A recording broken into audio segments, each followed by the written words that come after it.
However, there is a shape we have to add a paint there.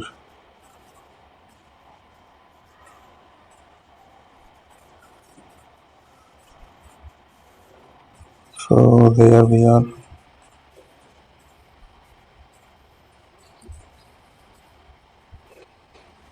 Add a paint.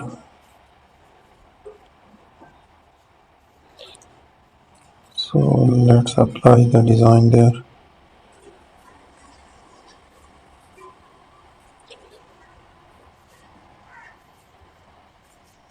There we will create a structure, making the feather shape.